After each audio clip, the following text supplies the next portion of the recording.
Ne jetez pas vos bouteilles d'eau en plastique. Premier conseil.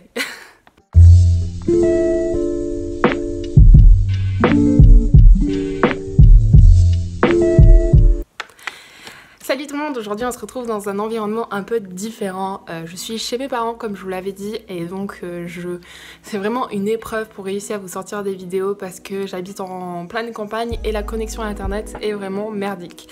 En plus je suis actuellement dans l'atelier de mon papa parce que c'est l'endroit où il y a de la meilleure lumière dans la maison et ma mère a pas envie que le reste de ma maison se trouve sur YouTube. Donc voilà, sur ce on va rentrer dans la vidéo. Donc beaucoup d'entre vous m'ont demandé comment je fais pour gérer mon budget étudiant à la fac. Alors aujourd'hui je vais vous expliquer à peu près comment je fais ça. Avant de commencer, n'hésitez pas à vous abonner et cliquer sur la petite cloche pour recevoir les notifications et me suivre sur mes réseaux sociaux tels qu'Instagram. Alors, je vais vous donner des petits conseils, ils ont marché pour moi, encore une fois, ça ne veut pas dire qu'ils vont marcher forcément pour vous et voilà, j'espère que cela va vous aider. Donc mon premier conseil, c'est déjà établir quels seront vos revenus. Oui, j'ai mon petit carnet pour marquer toutes mes idées parce que je ne suis pas très intelligente, non, je rigole, parce que tout simplement j'ai plein d'idées et j'ai peur de pas pouvoir suivre correctement. Donc mon premier conseil c'est d'établir le revenu que vous allez avoir. Donc certains étudiants ne travaillent pas, c'est mon cas jusqu'à maintenant. Je ne travaille pas parce que j'ai une énorme chance que mes parents peuvent me financer.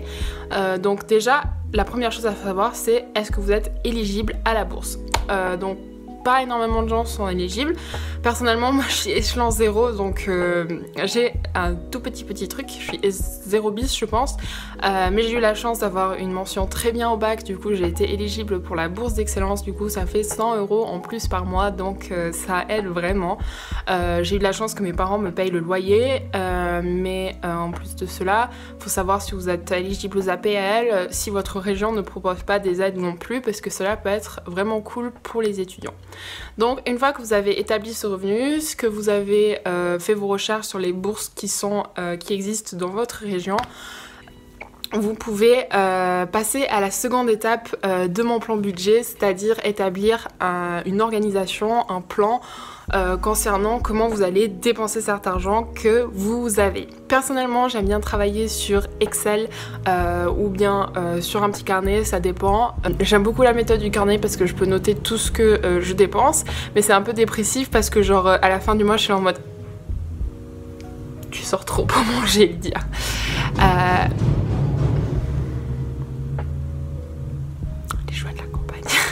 Tu sors trop pour manger, Lydia, du coup je me retrouve un peu dans une situation où ouais, c'est pas génial.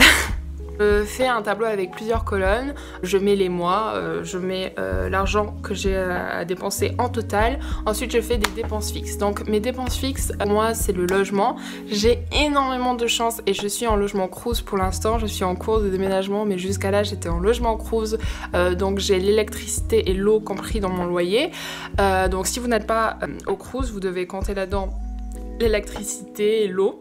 Et oui, maman et papa ne paieront plus tout ça. Vos abonnements, pardon, j'espère vraiment ne pas avoir le ok. Vos abonnements internet parce que c'est extrêmement important aussi parce que, à part si vous voulez vivre à la BU, voilà, vos abonnements Spotify, par exemple, moi j'ai Spotify parce que c'est pas cher pour les étudiants.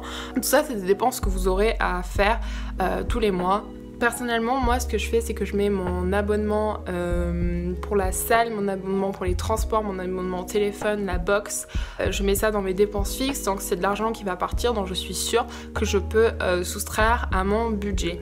Ensuite, je mets une autre colonne où je mets les dépenses qui fluctuent. Et dans ces dépenses qui fluctuent, je mets mes courses, dont je vous parlerai un peu plus tard, tous mes loisirs, mes sorties et les choses comme ça. Et les choses comme ça. Donc une fois que j'ai établi cela, je vais commencer à remplir ce tableau. Dans les dépenses qui fluctuent, une chose très importante quand vous allez être étudiant, c'est que vous allez commencer à faire vos courses. Jusqu'à là, c'était un peu, vous étiez chez papa et maman, si vous avez la chance d'être chez vos parents, vous aviez la chance d'aller avec eux aux courses et dire maman je peux prendre ces céréales et c'est la mode oui. Sauf que là c'est vous qui allez devoir gérer votre budget, donc je vais vous donner quelques conseils sur vos courses. Alors les courses c'est hyper important et je vais vous donner 2 ou 3 conseils pour pas dépenser un peu n'importe comment dans vos courses. Le premier conseil que je peux vous donner pour les courses, c'est de faire un plan. Personnellement moi j'ai un plan parce que je dois faire très attention à ce que je mange puisque je suis genre de fille, je mange un Skittles et je prends 10 kilos, je ne rigole pas du tout, je prends très facilement du poids, mais c'est aussi pour une question de budget. Donc ce que je vous conseille de faire là, comme vous avez le temps, vous n'êtes pas encore à la fac, c'est juste de traîner sur internet, traîner sur Pinterest. Pinterest c'est vraiment génial, et faire un petit carnet de recettes qui vous intéressent avec des ingrédients qui ne sont pas trop chers et faire un planning pour la semaine. Comme ça vous pouvez réutiliser plusieurs ingrédients et quand vous allez aux courses vous allez acheter les ingrédients qu'il vous faut pour ces recettes là, et puis ça vous empêchera de manger tout le temps des pâtes parce que vous ne savez pas quoi faire à manger. Et puis je trouve que faire à manger après une longue journée de course ça peut être assez thérapeutique. Donc voilà, ça c'est mon conseil, c'est d'être vraiment organisé sur ce qu'on mange. Après j'ai quelques conseils qui sont plutôt pratiques, c'est sur le fait d'avoir des cartes fidélité parce que mine de rien on peut accumuler beaucoup d'argent avec les cagnottes et quand on vous dit ah vous avez 15 € sur votre carte, est-ce que vous voulez déduire ça aux courses, on est là en mode oh oui oui oui oui oui oui. Donc c'est plutôt cool. Après je peux vous conseiller aussi, si vous mangez beaucoup de fruits et légumes comme moi, moi je devrais le faire plus, c'est aller au marché acheter vos fruits parce qu'ils seront frais et moins chers. Et si vous aimez pas trop le marché, c'est d'aller à Lidl. Oui, Lidl a pas une très bonne image, mais en tant qu'étudiant je trouve que leurs produits sont pas mal pour avoir essayé. Leurs légumes sont frais je trouve personnellement, et ils ont une gamme de produits qui est pas trop mal, donc voilà, je peux vous conseiller d'aller là-bas. Eux ils ne font pas de carte fidélité il me semble, mais franchement c'est vraiment bien. Carrefour aussi fait une bonne gamme de produits frais qui sont vraiment pas mal, genre à moins de 1 €, ils ont des légumes, des fruits et c'est vraiment très bien. Donc je vous conseille de faire vos recettes en rapport à ça aussi, de faire un planning qui soit assez varié pour que si vous ayez un changement et que vous arrivez aux courses et que vous dites c'est un peu cher, que vous puissiez le changer. Voilà.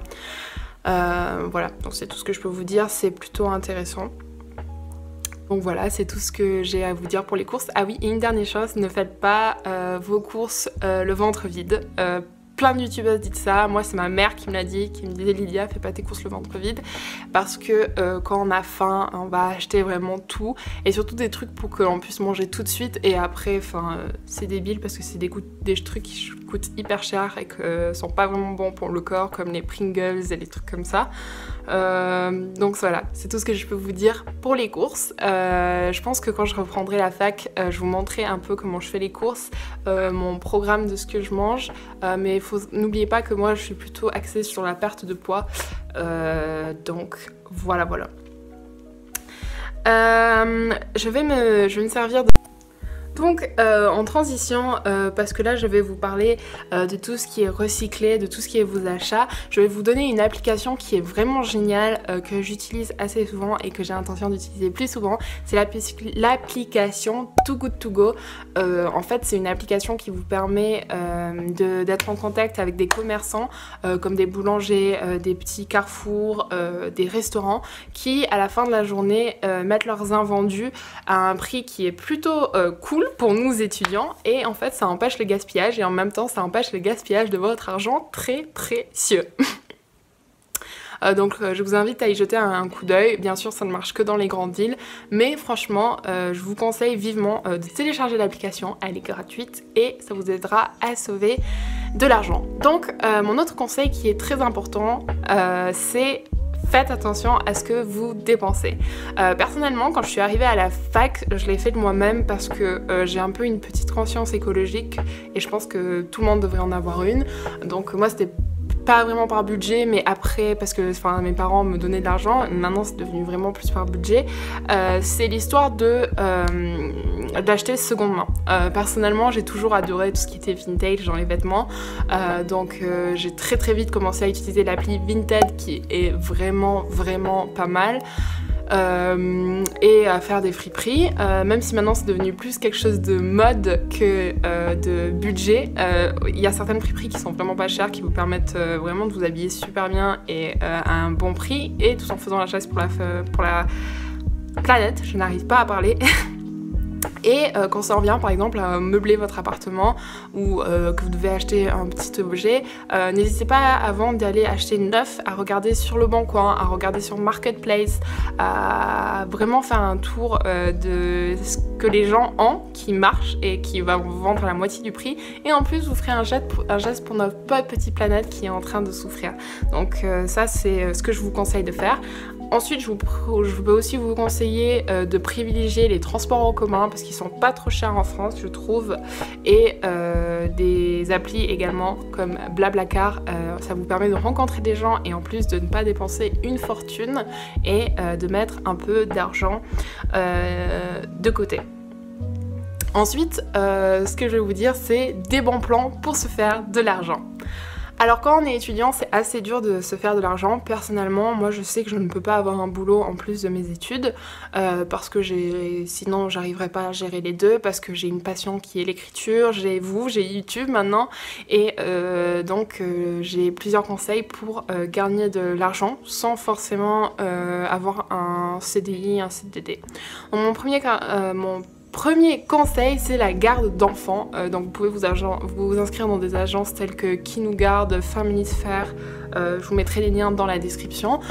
Si vous parlez plusieurs langues ou si vous êtes doué en une matière, vous pouvez faire des cours à domicile. Comme ça vous permet de... On va laisser le tracteur passer. Putain, les joies de la campagne. Ça vous permet d'aider les gens et en plus de vous faire un peu d'argent et de gérer votre emploi du temps. Il y a aussi de la garde d'animaux, moi c'est ce que j'ai fait pour un peu, donc des promeneurs de chiens, des gardes d'animaux à domicile, enfin franchement c'est cool, c'est assez bien payé et en plus encore ça vous permet de gérer votre emploi du temps. Il y a aussi les agences d'intérim dans lesquelles vous pouvez vous inscrire, ils vont vous envoyer un message et ça vous permettra de travailler ponctuellement si vous avez besoin d'argent, si vous avez un trou dans votre emploi du temps, donc ça vous permet vraiment de gérer tout ça. Si vous êtes en recherche d'emploi, je vous conseille fortement d'aller traîner sur Indeed, et si vous êtes vraiment en recherche de questions d'emploi, de logement, d'aller sur le site du CRIJ. Qui sera également en barre d'infos. C'est gratuit et ça vous aidera énormément si vous avez des questions. Pour les Toulousains, vous pourrez trouver le CRIJ à Esquirol et sur le site internet CRIJ Occitanie. Voilà, donc vous aurez beaucoup de réponses par rapport à si vous n'avez pas trouvé de logement, si vous avez besoin de trouver un petit emploi pour combler votre petit manque d'argent. Donc je pense que c'est tout pour cette vidéo. Merci de l'avoir regardée, merci d'avoir rejoint la famille, on est de plus en plus et ça m'encourage vraiment à faire des vidéos. J'espère que ce plan un peu différent et ma tête un peu changée ne vous a pas trop gêné et j'espère vous retrouver très vite pour une nouvelle vidéo. Gros bisous et à bientôt. Hey, feeling good, like I should. When in dark, walk